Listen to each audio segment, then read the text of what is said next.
go. Hello. Hello. We're all here. Yeah. We're all present. Sort of. Like that. I'm not quite sure about present.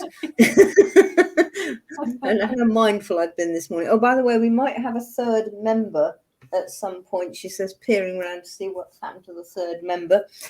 My cat has come in this morning. So suddenly you get blackness walking across your screen. Yeah, I've got just a little Dachshund nose down there somewhere, but I can just about see it. But I mean, he does get up every now and again. So it's a hard life, It's I know.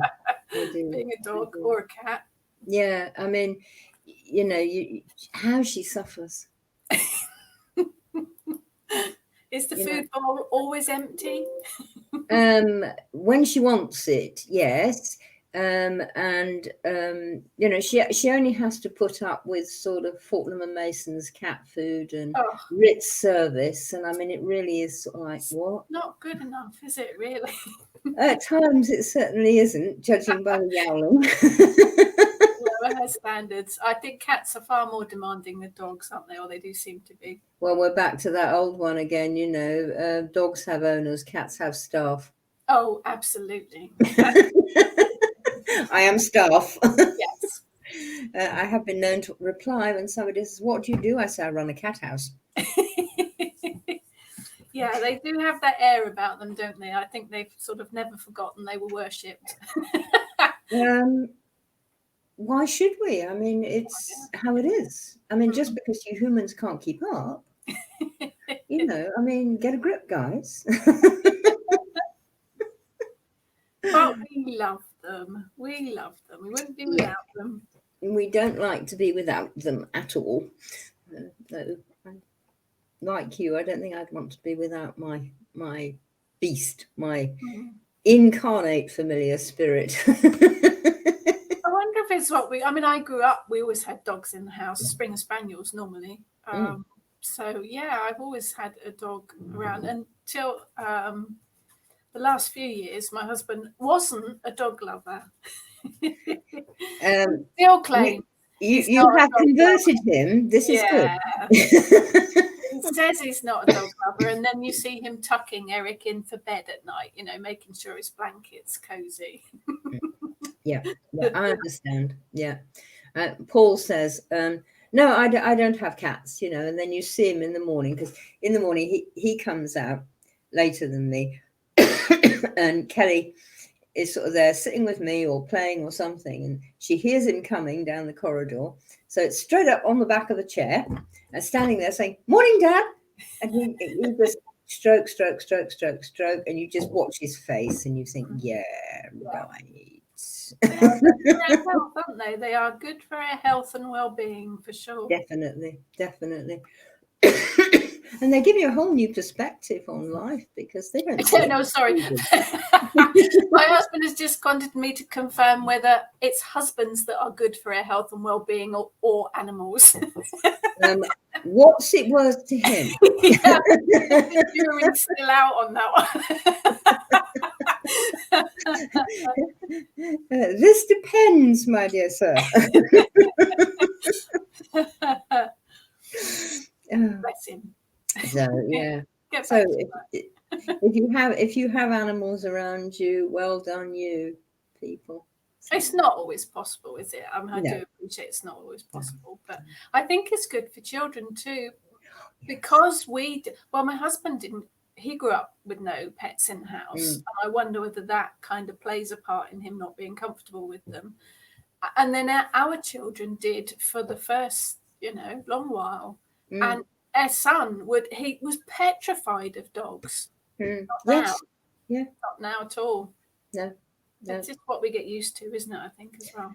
I think it is, and I mean that depends so much on I mean, my parents always had dogs and cats, and they were in the house. They were part of the family. Yeah. There was a family of me, Dad, Mum, cat, dog, and so the five of us. It wasn't a threesome; it was a fivesome. Yeah. And they were, I was always just shown examples that, you know, they were just as important as me. Yeah. And it sort of really makes a difference, I think, because you sort of get to the feeling that, yeah, they're very different, but they're totally there. They're totally conscious. They do understand you. But, you know, they think cat or dog and you think human. And so they actually do try and mingle with you fairly well. And if you've been brought up like that, you know, your dad and your mum always talk to the dog and that, then you get the habit of it. And you Pretty sure my dad's happier talking to dogs than people, to be honest. My dad always used to say that too. Well, there's an old Devon phrase, and maybe it may not be just a Devon phrase. It's sort of like, more eyes these are some folks, the better I likes my dog. I can totally relate to that. And our dog is a total princess, and I can still relate to that. Oh, I know. And so, you know, it's just one of those things, isn't it? So, yeah. So how's life mistreating you both at the moment? Yeah, pootling along, still in the same holding pattern, but hopefully there's hope on the horizon. So, well, I think so, because I've actually booked a haircut.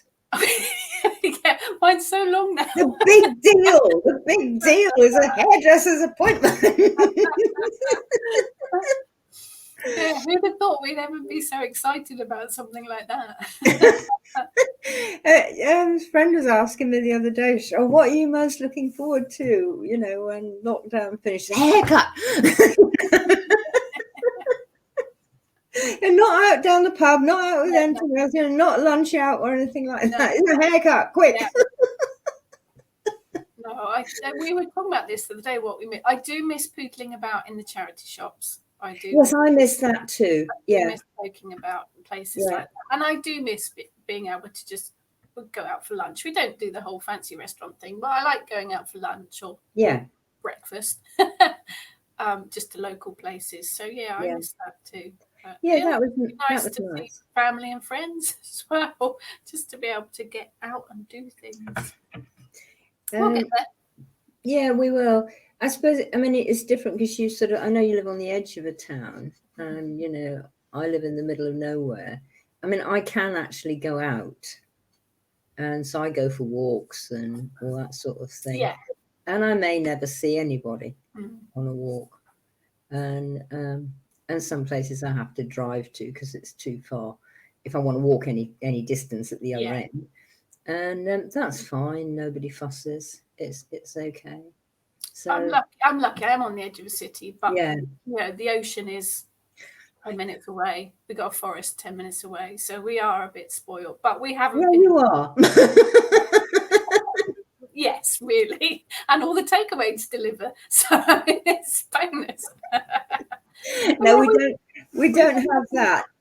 We've been walking the dog every day, but it's been quite limited to where we've been. We've got a nice little park near us, but it would be nice to stretch our wings a bit and go and do big long forest walks and ocean walks. We've been avoiding driving to go on a dog walk. I avoid it to go on an ordinary me walk when I can, but sometimes I think no, I want to get high, or I want to be in a forest, because I'm not actually. I'm only in the aftermath of the forest here. It's not.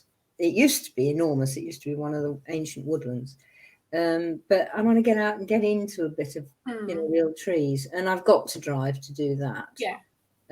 So I do, and I would love to be near the ocean, but I'm in a landlocked county.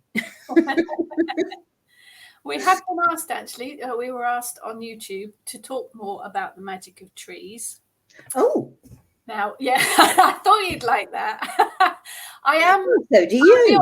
I'll be honest. I work more with plants and flowers and magical food than I do trees. Yeah. I'm perhaps more at home on open moorland than I am in the middle of a forest. But I know trees are one of your specialities. Health. Brain gone blank. Yes, on the spot.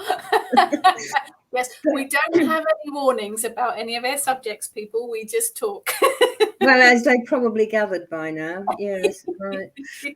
No, these are not choreographed. It's fine. We just see where it takes us, which is why we end up with some very strange subjects sometimes. Well, I love trees, but then in Devon, where I grew up, I was always close to a forest. I was also always close to high moorland, and I love that too. Yeah. And I am here. I can go up 1,200 feet, 2 miles away. Yeah. And just walk along this enormous great ridge. It's called the Long Min. Some of you probably know it. And it's just amazing. Yeah. There's something very special, isn't there, about the openness. I mean, I love Dartmoor and places like that. We've got a bit of moorland on the edge of the New Forest. Yes, you have. Yeah. Yeah. It's not as high as us, and I must admit, the higher it gets, the more I love it. It's like going to Scotland, and you can go up 2,000 feet, just like that. Yeah. You wonder quite a bit. Well, not just at the moment, no, not unless you really want to be killed by me anyway. No, it bugs me when people, they say, "Oh, I want to go for a walk. I've been in lockdown forever. I want to go for a walk. I'm going to go and climb Ben Nevis or something." I'm not. It's not usually that one. It's usually another one. And they go up it, and they've got at best trainers and jeans. Well, I mean, you've been on Dartmoor, and I mean, you can be walking, and they are walking along in the sunshine, and then in 5 minutes, wallop, and the mist has come down. Yeah. And if you've not been in that, you don't know what to do. No, you're stuffed, basically. And it's so easy to kill yourself because you try and walk out, and you must not, which is why you don't go up there in trainers and jeans. You go up there in some warm clothes and decent boots. Yep. And please, there's a little thing that you can get. It's like a sort of space blanket. In fact, they call them space blankets sometimes. And it's about sort of yay big and about yay thick. And it's all this foil stuff. And you can wrap it completely around you. Now, if the mist comes down, just get that out, wrap yourself in it, and wait. The mist will go. Yep. And you will actually be warm. You won't die of hypothermia. Which is always a bonus. Well, yeah, I can think of some people I wouldn't mind doing it, but let's not go there. They all know. Not on camera, anyway. They all know I'm a psychopath and a murderer and everything else, so it's fine. That's it. Anthony Hopkins, eat your heart out, kind of thing. Quite very good pun. That I didn't see that one coming. But yeah, it does. But Dartmoor and Exmoor and here all used to be covered in trees. Yeah. And it was only, I mean, where you are certainly was. It was hugely treed because the New Forest was enormous. Yeah. And it's really the Normans started taking them down. The Saxons had a bit of a go at it, the late Saxons, Alfred and all that crew. And they said, Alfred built the navy, well, yeah, so walloped down a whole load of oak trees. Not quite sure I'm very keen on that. And but just think, sort of 1,000 years ago, 1,200 years ago. Not that long in the scale of things, is it? Nothing, is it? I mean, even we can also think, well, 1,000 years isn't that long, really, And it's just sort of gone. And from what was sort of about 80% of the country is down, I think, to 15% now. It's horrifying, actually, isn't it? That's horrifying. It is when you think like that, And trees are just amazing. Well, yeah, when you think of the benefit that they are to the planet, to the world, to the air quality, to everything, really. Well, it's sort of like people talk about air quality, and I sort of go, hang on a minute, it's air. Yes. Yeah. Without plants, you don't have any. Yeah. I do automatically say air quality. I guess because it's what we're used to hearing on the media. That's isn't it? right. Yeah. But if you good morning, how are you? It's the postman. Probably sounds like a postman, but you were saying postman. You see, come live with animals, and you understand every word they bark. He thinks he's a Rottweiler. He's got a bit of a. No, he is a Rottweiler. He's just shrunk down so that he fits nicely into your house. I mean, Kellen's not a cat. She's a saber-toothed black panther. She just shrunk down so she doesn't take up too much room in the house. Very considerate, really. Yes. No, I wouldn't have a much bigger dog than him anyway. My garden's not big enough. But, Well, I would. A nice big black Alsatian, please. But I can't walk the poor soul, so I couldn't have one. Yeah. And it'd be totally unfair. But no, trees are just amazing. And the tree that is the British tree, like the ash tree is Yggdrasil for the northern peoples. But the British tree is the oak tree. Mm-hmm. And I think you probably do know, but if you don't have a guess, how many species do you think the oak trees, a good well-grown oak tree supports? Oh, I don't have any idea. I really don't. Between 4 and 500 species. One oak tree. One tree. It is amazing, isn't it? Yeah. That is amazing. You cut that down, and you've just destroyed the living quarters, homes, habitats, etc., and probably all the children of all the people who lived there. Yeah. Because I sort of consider, hoverflies and bees and butterflies and things as good as people as me. Well, yeah. They're as important, if not more. Well, yeah, the planet could probably cope without us. It doesn't cope without most of the insect population. Probably all of it. And it really does. Isn't it? Whenever you think of an English tree, the oak is the first one that springs to mind, isn't it? Well, it is, and it's very ancient. I think it was one of the ones that was here before the last ice age. Right. Because some trees, like the sweet chestnut, weren't. They arrived after the last ice age, so they're probably only 12,000 years old here. Whereas the oak tree goes way, way back. Yeah. And if you do the Ogham. Yes. Most of the trees on that, I can't remember whether it's all, but I think it's certainly most of them. Oh dear, she's going to wave it. No, he was dealing with the dog. He wants his blanket tucked in. He does. Yeah, absolutely.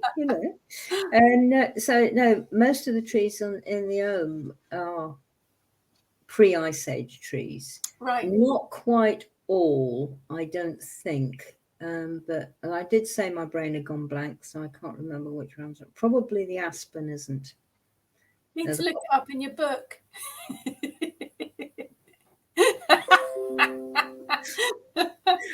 I can't remember whether I actually say that in the book, because I haven't said everything in the book. In that book, it's only about yay big. So. Yeah, no, there's only so much you can fit into a limited number word count. And you sort of think now, are people really going to be into what's pre-ice age and what isn't? Or are they going to be more interested in, what the trees are telling you, which they probably are?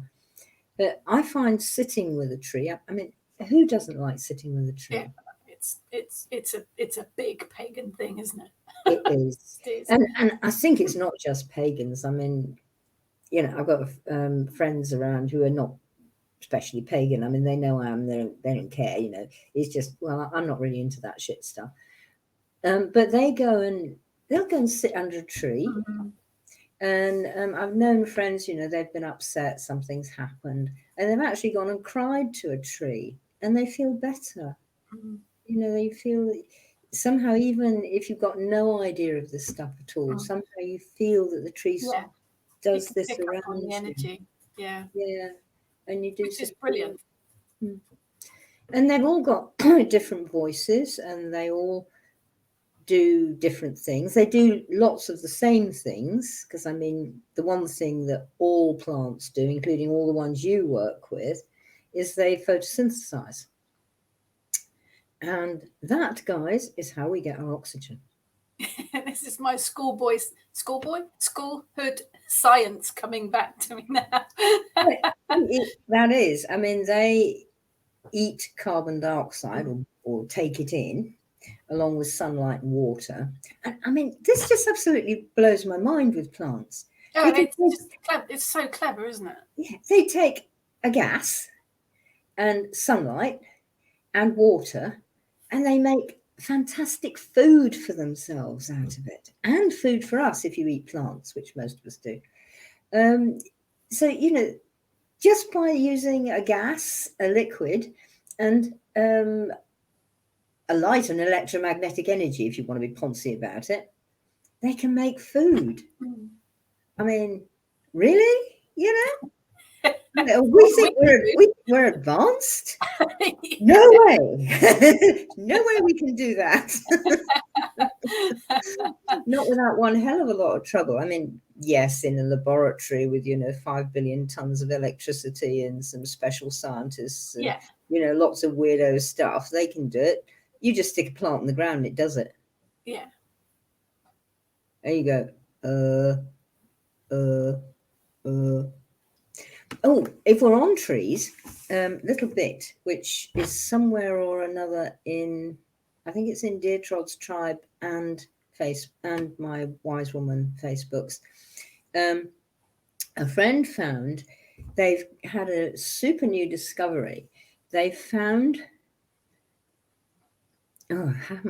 they found the fossilized root system of trees, right, which goes back way, like hundreds of thousands of years before they thought trees had grown roots. Oh, okay. And so it's like, wow. Yeah. I think the original article was in New Scientist. That's quite a find, isn't it? Because trees, by their very nature, tree roots, they compost, don't they? So finding them, yeah. And they just found them in this place. They'd fossilized, which, means they were in a particular sort of ground that would do that, and not break them up, as you said. And it's huge. I mean, there's a picture in the article, and there's sort of a couple of people, probably scientists or something, one standing on each side. There's this great sort of like 100-yard gap in between them. Right. I mean, it's like, whoa. And it looks a bit like a sort of spider's web going out. And they're still investigating this and, learning more from it. But I thought, wow, because trees are just amazing anyway. Yeah. And their tree root system is amazing. Yeah. Oh, how do you know how big your tree root system is? Oh, no idea. It's dead easy. It always seems bigger when you're trying to dig one out. However far out the branches go, so will the roots. Oh, okay. So it is like the tree of life. It's like this. Yeah, it really is like this. Right. Yeah. Right. And they will go out. They'll also go down. Of course. Not all of them. Most of the pine tree type ones are much shallower and very broad. But an oak tree will go way down. But so I mean that it's amazing because they do this sort of figure of eight egg timer thing with their top and their bottom. Yeah. And you've seen pictures of sea henge, I'm sure. Yes. And you know that I've got a book, I haven't read it yet. I've got a pile of books I haven't read yet. it's really worth investigating. One of my students actually lives about 3 miles from there, so she regularly goes and does her meditations there. Right. No, I think it came up. I think it came up on Facebook somewhere, and I thought, "Oh, that looks interesting." So I bought the book, and it's on my stack to read. So I haven't actually gone in depth with it yet, but it does look fascinating. With that, it's a ring of big tree stumps, and in the center is an oak tree upside down. Because why not? Well, no, just think about what I was saying about roots and branches. Yeah. And just a little simple phrase of as above, so below. Isn't this expressing something to you when, your roots are actually reaching into the sky and your trunk and branches are reaching into the ground? And you've got that's sort of the central bit. And then the outside bit are sort of, they're just tree stumps, but sort of like right way up. They're not very big now, of course, because I mean, this is what, Bronze Age? Right. Something like that. And because they've shrunk. But Time Team did the most amazing thing, and I think you can get it on YouTube, and it's really worth looking at. Oh, they built one. Okay. And as they built it to the full size that it would have been. So it's actually, the stumps were very close together. So there's a little gap between, but you couldn't walk through. Right. But where you are supposed to walk through, there's obviously a big enough gap. And in front of that is another pillar of wood. So you can't see in again. You have to go round and snake your way in to the middle. And they all of them said, including darling Tony Robinson, this is weird. This is making my skin prickle. Right. And things like that. Yeah. Look who we just look at that tail. Is that not? Yes. Everyone should have a cat butt on their screen. I have. Come on this way. You want to get on the altar? Why don't you get on the altar? They're always drawn to altars, aren't they? Well, are you surprised, really? And so, I think it's still up. I think if you go that way, you could probably visit it. I don't think they pulled it down or anything. Oh, I'll have a look on YouTube because, you're right. It's probably on there, isn't it? I do like the time. Well, the build is, and it was like, I remember watching it the first time when they were doing it. It was like, wow, yeah, my God. And they, Phil Harding, absolutely gorgeous man. I've actually met him once, and he really is gorgeous. He's about 12'6" and enormous. There you go. And but he's a really nice bloke. And anyway, he decided we've got to try and do this as they would. And so he did it. They did it using stone and bronze axes. Right. So no modern tools or anything. Well, they did some of it with modern tools because otherwise they'd probably still be doing it because they weren't that expert. But they sort of like did one tree with a stone axe and one tree with a bronze axe. Guess which one worked best? Oh, go on, tell me. Stone. Yeah. Yeah. Because bronze is not actually very strong, is it? It's not very hard, and it doesn't keep an edge. Yeah. And stone is dead easy, and Phil's also a champion flint napper. So the edge breaks on your stone axe. You just pick up a rock and go bang. Yeah, and you're sorted again. Yeah. If you know what you're doing, otherwise you end up with a load of rubble around your feet. But having had a go, that's what you do. Bruised fingers, broken nails, broken everything, and a pile of rubble. Yeah. And you think, no, I'm not going to survive in the Stone Age. Let's fix it. But no, it was amazing. And he said, and the bloke he was working with said, you can really feel it too when you're working the old way. Right. And that you sort of go around and you think, oh, well, if I went to B&Q, I could get some stuff and it would really do this fast. And they did it with something else. They did it with a boat they found over in Sussex that was actually supposed to be able to go across to the channel. Well, that's what everything said. And so they thought, oh, well, and it was one you sort of sewed together. And whether you know. Oh, yes, yeah. Yeah. And so they thought, oh, well, we'll get some stuff from B&Q. And we'll sew it together. It sank. Not surprised. So they said, okay, the water's coming in where the holes are, where this nice nylon thread is that isn't going to break and isn't going to absorb water. Point. And so then they started making some, and I think they did it out of strip willow. Right. And turning willow into sort of like cord. Yeah. And there's at the end of the thing, there's a picture of them, and they're going out of Dover Harbour into the main channel, and it's fine. Yeah. And you think, It would swell a bit, wouldn't it? It would does. swell to It corks hole, itself. Yeah. It fills the hole. Yeah. And that's another thing that trees do. I mean, you probably, if you've got a wood burning stove or something, you want nice dry wood in there. Not these days, but I have had a Rayburn, so Same thing. Yeah, I've got one of those. And if you've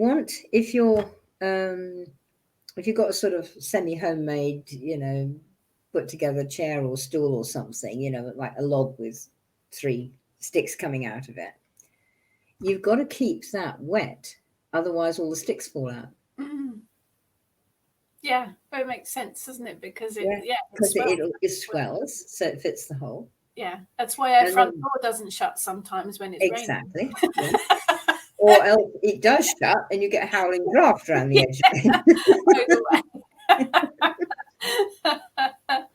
Yes, no, that makes sense. Yeah, so old materials are quite often better than new materials. And again, trees give you so much. I mean, people probably know I don't do much bushcraft now because I'm feeling a bit too old and decrepit. But I used to, and I mean, I just take a light rucksack with stuff, and I do 3 days walk on Dartmoor on my own, camping overnight wherever I landed. Yeah. So I was used to it. And you learn how to make things out of what you've got while you're there, unless you really want to go around carrying an 80-pound pack on your back. Don't. Yeah, I need an ensuite bathroom, you see, on my bed.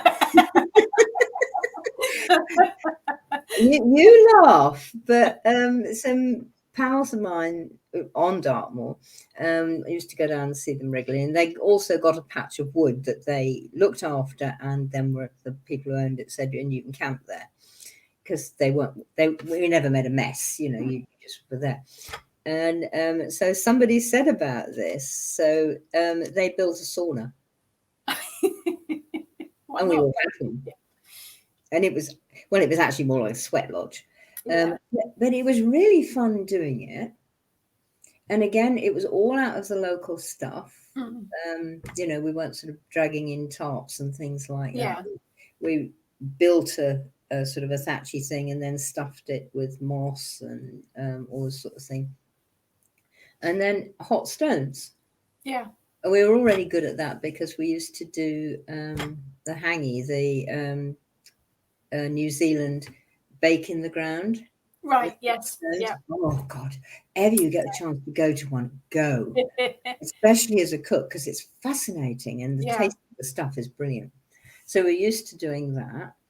And it was all like, this is all stuff that's around you. And it's like the bark of the tree, the stems of the tree. The leaves are really useful as well. And they're useful for stuffing holes in some. So trees, you can just live if you know what to do and you're reasonably fit, or you've got some mates who are reasonably fit. You can live in a forest. Yeah. And if you've got some kind of blade, and if you're good at flint napping, you can make that yourself. Otherwise, sort of, take that with you. And in fact, all you really need is a blade, because you can even make fire from a blade. Right. Because it's metal. And it gets, you strike it. It's not as good as the metal strikers you buy because it's a different metal. Yeah. But you can do it. And so trees will really keep you alive. Forests keep you alive. They provide your oxygen, they provide all your shelter, they can provide your food because of the species that come around them. There's they will provide even if you just eat vegetables and nuts and things and fruit, forest will provide it. If you eat meat as well, of course, it's easy because everything lives in the forest. Yeah. And so as long as you become a skilled hunter, you'll be okay. That's probably one of your first hurdles. Is to catch an animal. Well, it isn't catch it so much. It's learn to shoot it in some way or another. Yes, you have to dispatch it too. Yeah. Yes. And that takes some skill because the best thing to do, one of the problems, if you catch an animal and you trap it, it obviously becomes petrified and terrified. I mean, who wouldn't? Understandably, yeah. And when it does that, all the adrenaline in its body goes into all the meat and it ruins it. Yeah. You can still eat it. Yeah. It's a bit like eating old boot leather. Yeah. But it's not good for you. Excuse me, I think somebody wants something. Come on. Well, come up. You want me to let you out? I shall let her out. Come and go and see Daddy then, pest.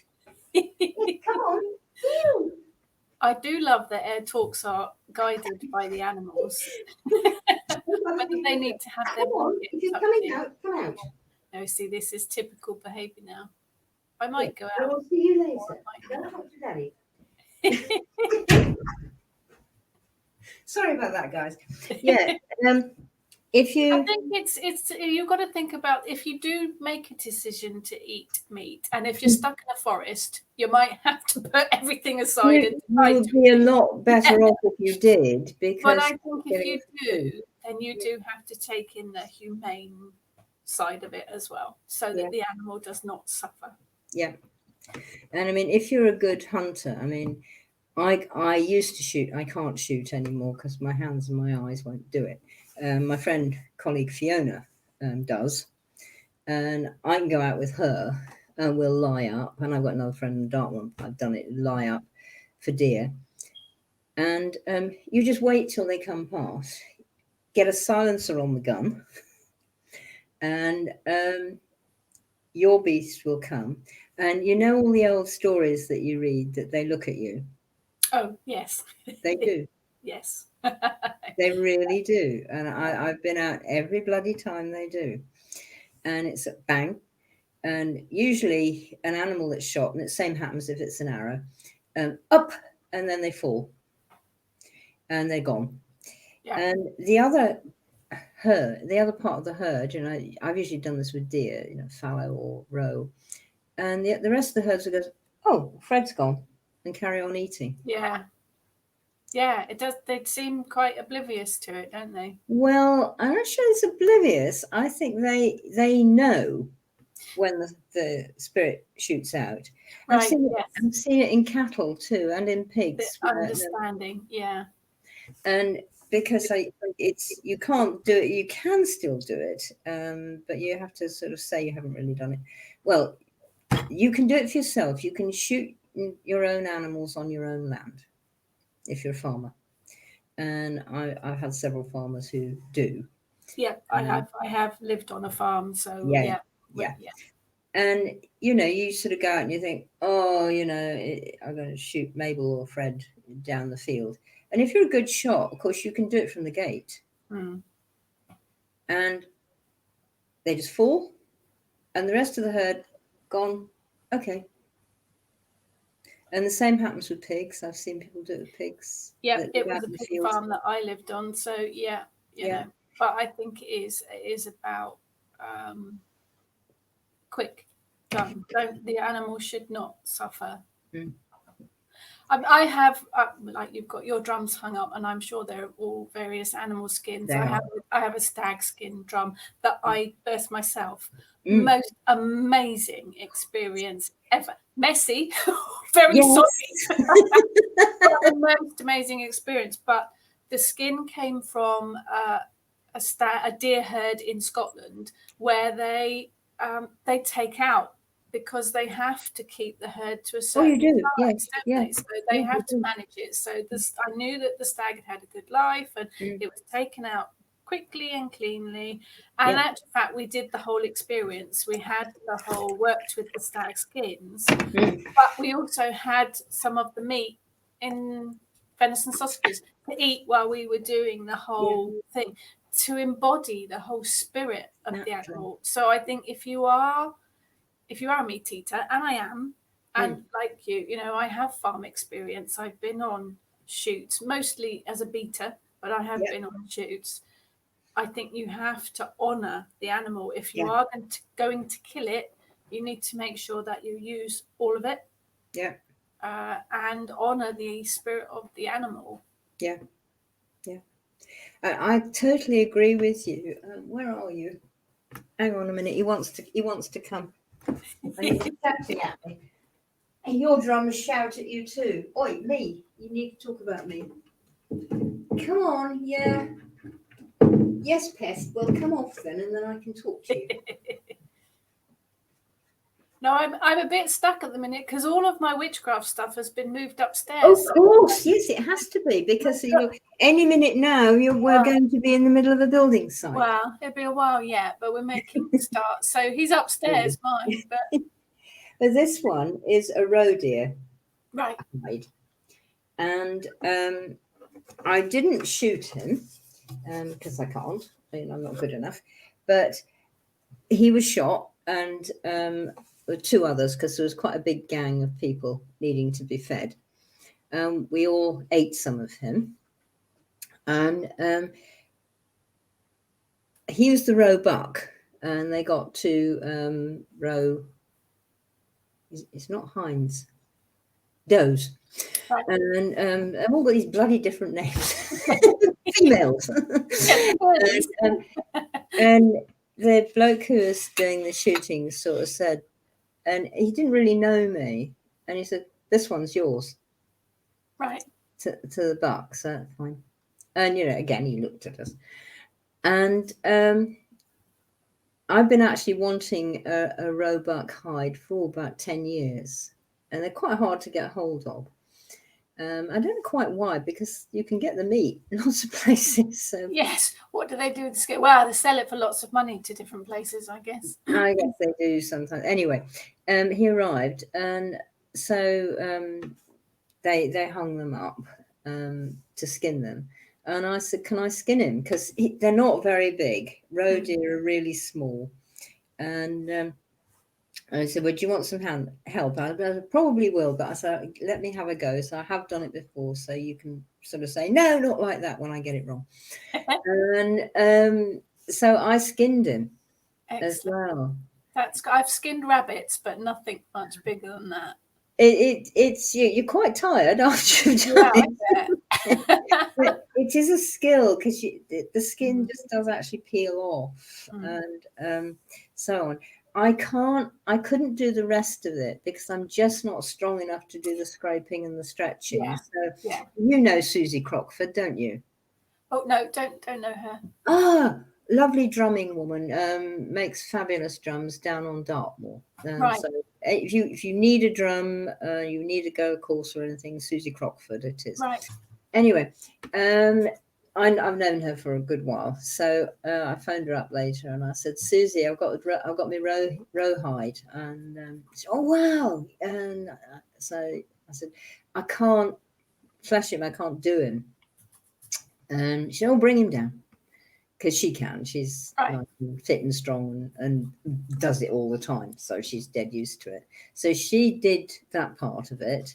And then I went down after he was ready, because it takes about a week. Yes.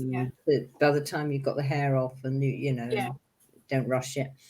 And I went down and then made him at hers. And we were making a drum each that day and having a bloody good laugh over it. And so I really feel strongly attached to him because I was right in from the beginning. Yeah. And I ate some of him.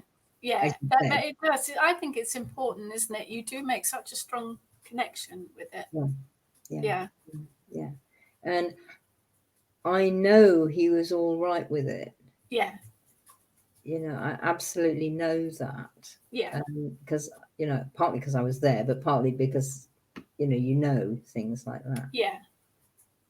Yeah, and I have skinned rabbit. Well, part of living on the farm, isn't it? You have to kind of make that connection. You So it do. was a pig farm. So I was lucky. I mean, I'm going back to the late 80s now, early, I was lucky that it was, for want of a better word, free range. In those days, things weren't, wasn't really. No, exactly. Yeah, yeah. They were lovely Hampshire saddlebacks. They all Oh, they're lived lovely. outside. They are. Yeah. And it was amazing. We had a few dairy as well, and a bit of, but yeah, the farm used to run shoots, but they were mostly pheasant shoots. Mm. So we used to do the whole beating thing, which was always a bit of a laugh. It is in a way. It's sort of. I don't really like it because it's usually poultry farming for people in Barbers and Green Wellies from Harrods. Well, it is, I'm going back Nowadays, to late it 80s wasn't. now, It so wasn't. yeah. Mm. Things were quite different then, but I kind of look at it from the point of view that those pheasants were reared from eggs Oh yeah. by the gamekeeper. Mm. They were there on the piece of land Mm. purely for the pheasant shoot. Yeah. So if they didn't have the pheasant shoots, then the birds wouldn't have existed at all on that piece of land. So, and they were all eaten for food afterwards. Yeah. Yeah. None of it was ever wasted. Yeah. But yes, yeah, it was different times then. I think It was. Yeah. Because I mean, my dad used to shoot pheasants, and I mean, but mostly it was what they call hedge shoot, which it's sort of 3 or 4 blokes go out and literally walk the hedges. Yeah. So there's no beater; you are your own, and Yeah. one comes out and bang, and somebody gets it, and they're all good shots, and nobody would leave a wounded bird. No. Ever, because sometimes you can just wing them and they come down. And they'll die, but you should go after them. And yes, we had well, actually one of our Alsatians used to come with us for that. There was an Alsatian and a Springer Spaniel and a Labrador from the 3 blokes and later me who went along in their wellies with their guns, and the dog would just go find, and the dog would go and get it for you. Yeah. And they all did. And if it was wounded, Yeah. and it's gone, sort of thing. So you never left one wounded. No, it's a different mindset, isn't it? You have to respect the land and the creatures that are on it. And if you're just shooting for the fun of shooting, then that's a whole different thing. Well, why don't you do what's it, the target shoot? Is it not the target shooting thing? The clay pigeon. Clays, yeah, because that's really hard. Yes, I've done that. Bloody hell. That is really, yes. If you Oh want my to God, that's hard. If you want to test that, your manly shooting skills, yeah, that's the thing to go for. That moves fast. and you have got to be skilled to do it. Do you know one of the things in the last war? You may know this. And they were looking for gunners for in the Hurricanes or the Spitfires or wherever, sort of thing. And of course, you can imagine what that's like with the planes tumbling everywhere and everything as well. So one of the tests for a gunner was, have you ever done any clay shooting? Right. And if they had, right. You're in. Really? And it obviously works. That makes sense. Yeah.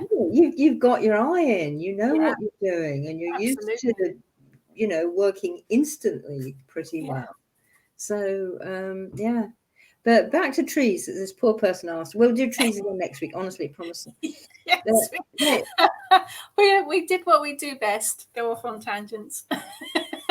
Honey, we call this shooting the breeze. There will be a reason. It will mean something to somebody. It will. But trees are just amazing in that way, as I've said. And you need to think of them, and that the Ogham actually shows this, because when you've got a forest, you've got the bloody great big ones up the top, and then you've got the ones that are halfway down, sort of like elder. So you've got like oak up at the top, and then you've got elder, the witch tree, and that's sort of like halfway between, because oaks can be like sort of 50 foot. Yeah. And the elder is probably like 20 foot on a good day if it hasn't broke. And then there's the lower bushes and the brambly things. And one of the things that, well, some of them people argue with me about, because I use bramble. I've always been taught to use bramble. Right. And that's one of your like undergrowthy plants. Yeah. And also ivy, gort is one of them. Yeah. And that sort of grows on the trees. But it's so you've got this sort of layers of trees, and they all work together. Yeah. And that's something to think about when you're working with the ogham trees. You know, who works with what? Mm-hmm. Because it's not just one. No. Yes, like when you're divining anything, you can just turn one card or throw one rune or whatever you do. So you could just turn one ogham stick, or put your hand in your bag and pull one and see what it got. But many divination things, one of the things they do is a 3, isn't it? Yeah. Past, present, future, mind, body, spirit. Or whatever. But there is so much 3-ness in all of our old ways. And I don't think it's just Britain either. I think it goes right around the world, this whole 3-ness thing. And so, you take like one, and then it's like you've got 2 supporting things. Yeah. If you think of that in the same way with the forest, because maybe you get elder up. But if you take 2 beside it, you might have ivy and oak. And what are they all doing together? It all relates, doesn't it? They do. And you'll get much more out of what you're looking for if you allow for some support. Yeah. And sometimes, yes, we just want like a yes/no answer. Yeah. But it's usually more useful if you get into the deeper thing. And it's the way the trees work in themselves. And I'm sure I must have said this before, but I mean, one of the big things about forests that's really getting well known now is this fungus stuff called mycorrhiza. I've heard the word. Right? Can't spell it either. No, it does take a second. Don't worry. It's fungus. It's what they call the mycelium. You can't spell that either. Don't worry. It's the thready things that go out underneath the ground. The thing you see on the top, the mushroom, that's just the flower that becomes the fruit. It's not the whole plant. The whole plant is underneath the ground. And it works with threads. And this has totally fascinated me. My woodsman uncle actually did know about this in the 50s. I don't think they might have called them mycorrhiza. It has actually been known since I think the late 18th century, but 19th century, nobody sort of thinks about it. Anyway, these threads, they go out under the ground, and they used to, when we were all forested everywhere, all over the world, they used to go everywhere. And scientists have now found they put a little radioactive isotope, which doesn't hurt the thing, into the mycelium, and then they've tracked it. And the furthest they managed to track it, did I say this before, is 40 miles. Wow. And it was still going. They'd just run out of steam. Yeah. And they communicate with each other, and they've worked out ways to discover that they actually tell things to each other, trees, through this thing. And one of the ones that I love best is that they're watching a whole load of fungus, what they did in this particular place. And one of the trees was sort of really well fed and fat and happy and full of carbon and whatever. And another tree, quite a bit away, was really I think I'm going to die in a minute now. Right. And they watched the mycelium, the fungus, the mycorrhiza, take food from the fed tree and give it to the other tree. Tree takeaways. Excellent. delivery. And all organized between the trees and these threads. They don't altogether know how they do it, obviously. But then, I mean, do they actually know how our brains work? No. Well, I don't know. So, you know. I'm sure I've no idea how mine works most of the time. I'm not actually sure mine does half the time, but there you go. But no, it's like, wow. Yeah, it's And then in the bits and pieces about the trees communicate. you learn and you think this isn't just a sort of dumb plant. They're not. No. They found too that plants live in families. Right. You know, if you've got your specimen tree in your garden, it's probably going to suffer from depression. Yeah, unless it's got seriously. Yeah. Because it's got no one to talk to. Yeah. And so it reaches out and reaches out and reaches out, and there's nothing there. No one there. You know, and yeah, there's tulips and roses and whatever, but it really would like to talk to another ash tree. Yeah. You know? And it's so much that we've thought, you know, oh, they don't really know anything, they don't feel anything, they don't think anything, they don't do anything, and they do. We just haven't understood the language. Yeah, that's it, isn't it? Yeah. I think our ancestors did long ago. Yes, we've turned about, haven't we? We've forgotten the important stuff. and remembered all the unimportant things, Yeah. like your 2 times table or something. Yeah. Yeah, I can see the occasional use for that, but normally, I mean, how many times yesterday did you use any times table? I don't think I very rarely used. I definitely don't use algebra ever. I have no idea what it is, and I can anyway. But I can count using my fingers, so I'm fine. Yeah. I usually get the change right in the shop, you know. I can't even remember the last time I used real money. Well, I can't remember the last time I went in the shop, actually. But yeah, everything's all online. Everything's all just a switch of the card these days. Yeah. I don't mind that too much. It doesn't worry me. But it's the sort of things like, what do you think is important in your life? And actually, I think if more of us actually got into, you know, let's go and sit with your plants, go and sit with a tree in your garden or in the hedge or down the road. And it's such a one thing I always ask my students to do, and I'm pretty sure you do it too, is just go and sit with it and don't have any expectations, but you know, don't fuss yourself to get into my mind is blank state. Don't worry about that.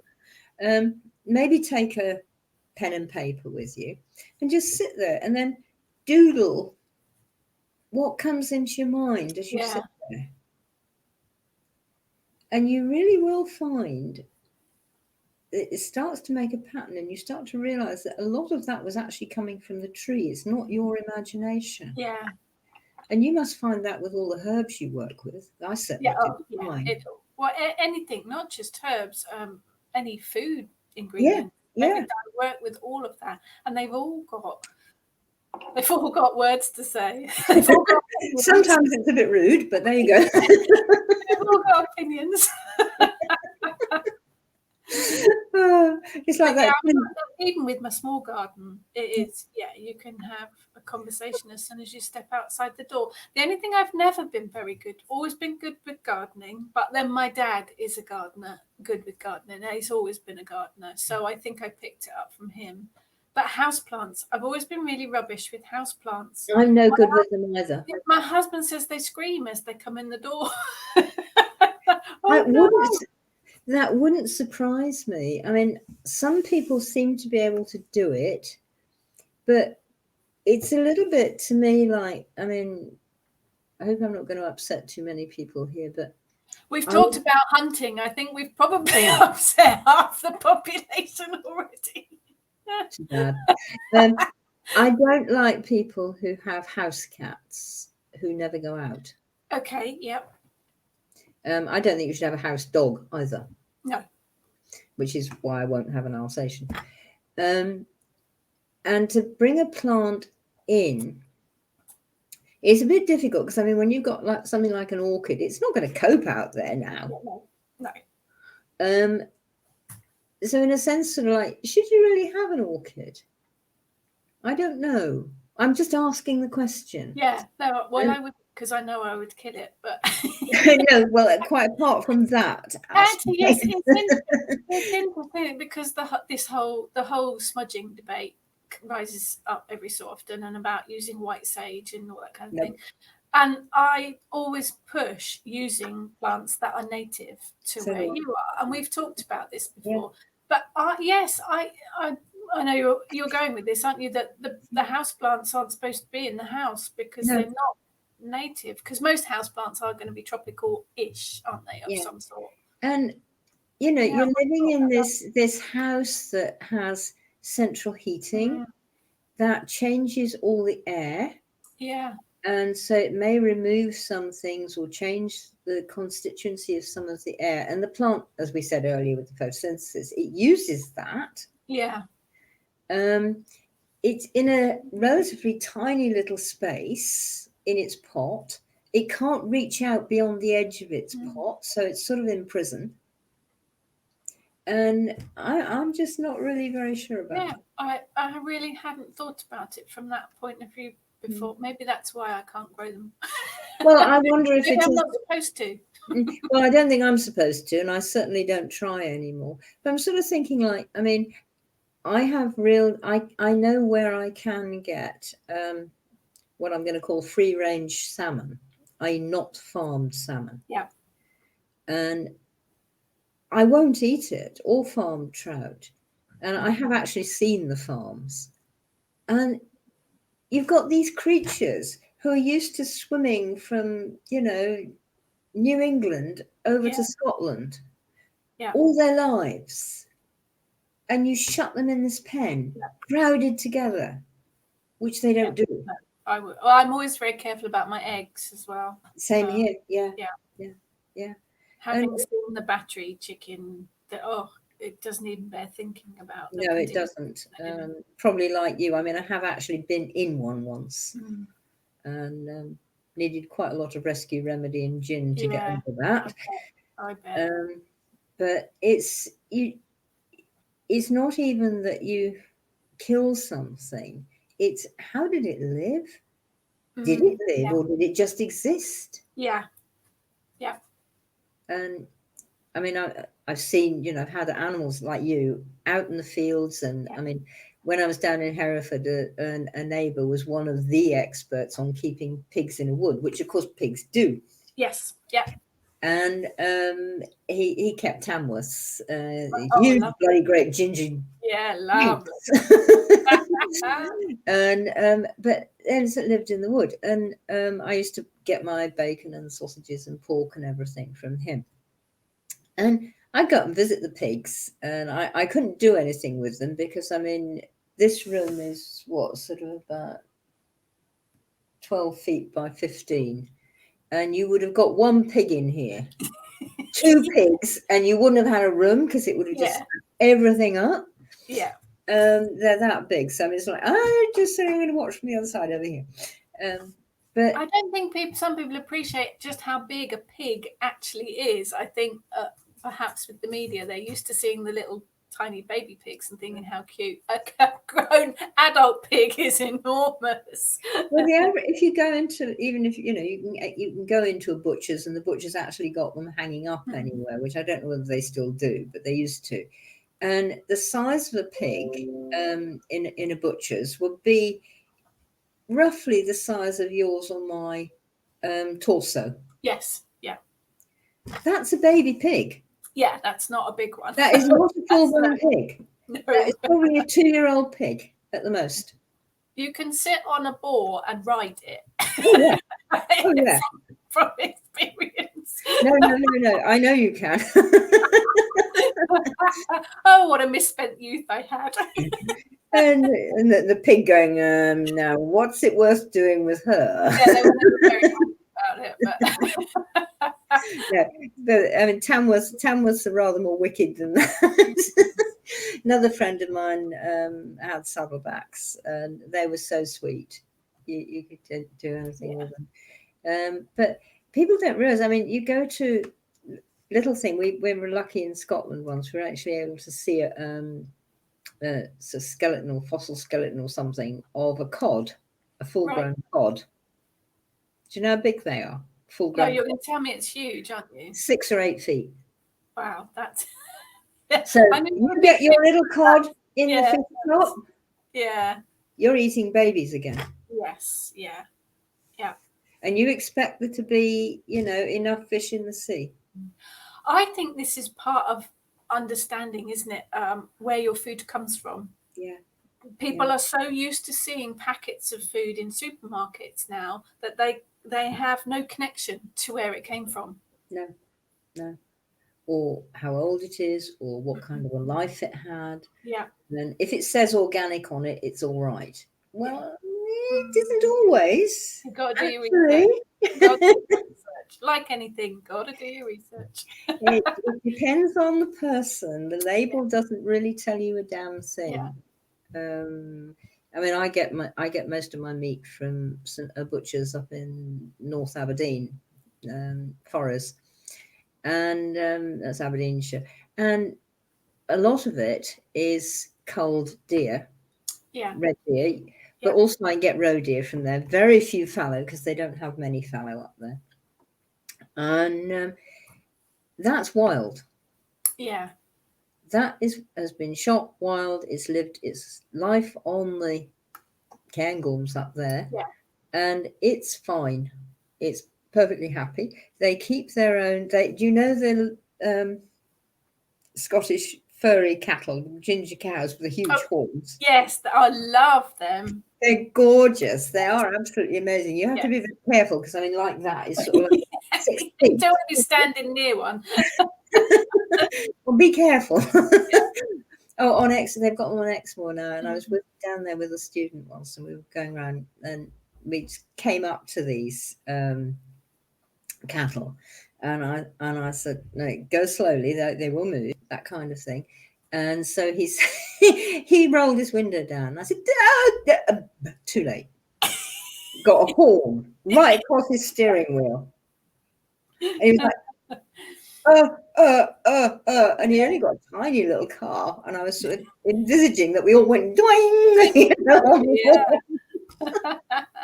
You did cure him of that. Experience. Yeah, I bet. But no, they've got their own herd of these, and so my beef may be that, and if it's not that, it's shorthorns, the Scottish shorthorns, and they all live out. If the snow is too deep, then they come in for the period that the snow is. But otherwise, they're out all the time. Yeah. They don't live in sheds. They get mostly natural food, but obviously they get some supplement. Yeah.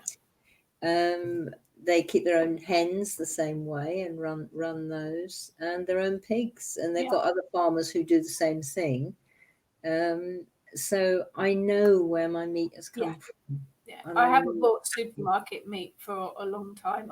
Mine all comes from a farm in Devon that sends it out. So you've got to know where it comes from. And it's not too hard to do. No, especially not online these days. No, not at all. And you can. I mean, this is coming down from North Aberdeenshire to Shropshire.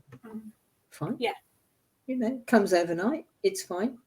I bulk buy, obviously, so it goes in the freezer. Yeah, I do. Mine goes in the freezer, And it's actually not expensive. No. And it tastes what it's supposed to taste like. Tastes like, food. Yeah. Yes. And it's so good. And again, deer, I mean, this is one of the things back to finish on trees. I'll finish on this one. Scotland has been turned into far too much open moor because of grouse shooting and pheasant shooting. And to some extent, deer shooting as well. Because if you're going out to shoot something, you don't want a load of trees getting in your way. Number one. Number two, and this is also to do with the old enclosure stuff, is there are a lot of sheep there. Not as many sheep as there are in Wales. Wales is bad news. But I think there are more sheep in Wales than there are people. And I'm not kidding you. It sounds like a good ratio to me. I'm fine with that. Well, yes and no. Yeah, the problem is that both sheep and particularly deer eat trees. Right, yes. Yeah. So the concentration on a nice big deer herd that we can all go out and shoot, you know, has deforested Scotland. Actions and reactions. Exactly. There's always a trade-off. Yeah. And an organisation, one of my favourite charities, Trees for Life, they are doing their damnedest to reforest as much of Scotland as they can. Right.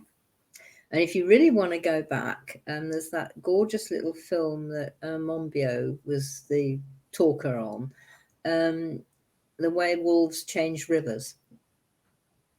I haven't seen it. I have heard of it. Oh, it's on YouTube. It's only about, I think it's about YouTube. I think it's about 10 minutes, if that. But it's what they did with Yellowstone. Oh, right. Okay. Yes. Again, yeah. So many elk and deer in Yellowstone, they'd eaten all the forest down. Yeah. And the bears weren't getting enough food. There were no otters. There were very few trout in the river. The coyotes had got a field day, and they'd taken the wolves out because wolves are nasty, evil animals. Yeah. So they put the wolves back, and the wolves culled the deer. What they do, yeah. The whole and law of nature. They kept the foxes and the coyotes under control.